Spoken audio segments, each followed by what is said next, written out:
Hello everyone, তো আজকে চরম মেনু বাঙালির প্রিয় মাটন বিরিয়ানি। আমি বলেছিলাম যে রেসিপিটা আমি ইউটিউবে বড় ভিডিও হিসেবে দেব। তো বিরিয়ানিটা একদম ঘরোয়া পদ্ধতিতে হয়েছিল কিন্তু। তো চলো রেসিপিটা এক এক করে বলাই যাক।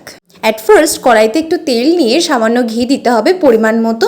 বিরিয়ানিটা চাইলে তোমরা সম্পূর্ণ ঘিতেও রান্না করতে পারো। যথারীতি তেলটা গরম হয়ে এলে তার মধ্যে দারচিনি, লবঙ্গ, একটা বড় এলাচ, 4-5টা ছোট এলাচ, সাদা ও কালো গোলমরিচ, শাহজিরা আর 2টো স্টার অনিয়ন আর 2টো তেজপাতা দিয়ে ভালো করে নেড়ে নিতে হবে। এরপর গরম ঘি বা তেলে ম্যারিনেট করা মাংসগুলো দিয়ে দিতে হবে।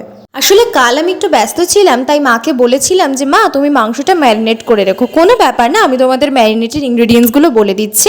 দিয়েছিলাম পেঁয়াজ, আদা, রসুন, কাঁচা লঙ্কা বাটা, হলুদ, লবণ, জিরে, ধনে, লঙ্কার গুঁড়ো, বিরিয়ানি মশলা, গোলাপ জল, কেওড়া জল, টক দই, মাছ। মাংসটা কষে আসলে পেঁয়াজ বেরেস্তাগুলো দিয়ে দিতে হবে। তারপর সাইডে হাঁড়িতে জল গরম করে তার মধ্যে গোটা গরম মশলা, রিফাইন তেল আর লবণ দিয়ে দিতে হবে। এরপর ভিজিয়ে রাখা বাসমতি চালগুলো দিয়ে দিতে হবে। মাংসটা কষিয়ে নিয়ে এক্সট্রা পরিমাণ মতো সব মশলাগুলো দিয়ে লাস্টে গরম মশলা দিয়ে নামিয়ে নিতে হবে।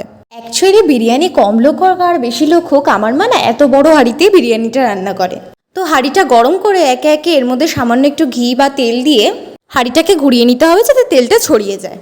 ভাতগুলো দিয়ে তার মধ্যে পেঁয়াজ বেরেস্তা দিয়ে গোলাপ জল, কেওড়া জল, ঘি, লবণ, বিরিয়ানি মশলা, মাংসটাকে দিয়ে জাফরানটাকে 10 মিনিট আগে দুধের মধ্যে ভিজিয়ে রেখে সেটাকে হালকা করে ছড়িয়ে দিতে হবে। এতে টেস্টটা খুব ভালো। তারপর এটাকে শিলনোড়া দিয়ে চেপে দমে বসিয়ে রেডি।